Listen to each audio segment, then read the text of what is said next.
69 km de pistes à transformer à terme en route revêtue pour lancer ainsi le développement du territoire de Gungu dans la province du Kwilu. Voilà le résumé qui convient à ce nouveau projet de l'Agence congolaise des grands travaux lancé ce mardi 3 mars par son ministre de tutelle, John Bonzalunda.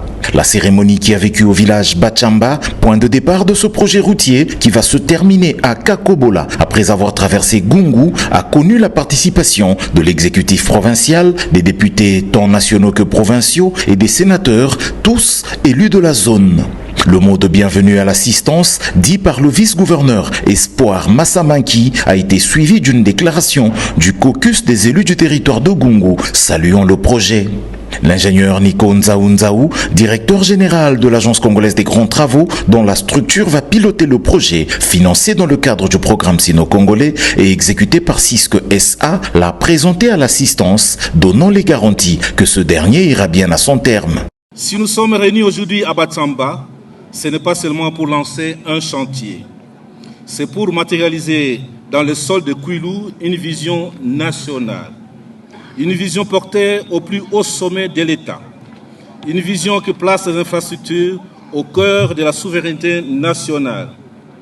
Une vision qui affirme qu'aucun territoire de la République ne doit laisser à marge du développement.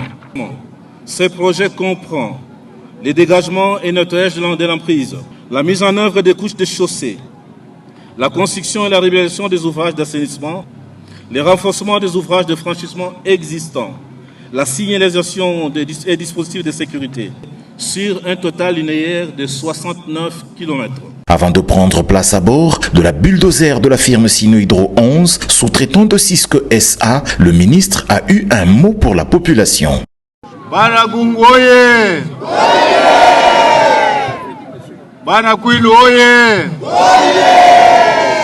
Bana Fachi Beton oye! Nani azotonga Kongo? Nani azotonga Kongo? Nani azotonga Bandundu?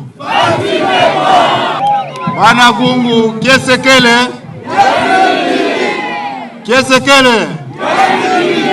Maboko pona bino moko. Dans un premier temps, la route sera ouverte de bout en bout sur l'ensemble de ces 69 km et dans la seconde phase, elle sera revêtue.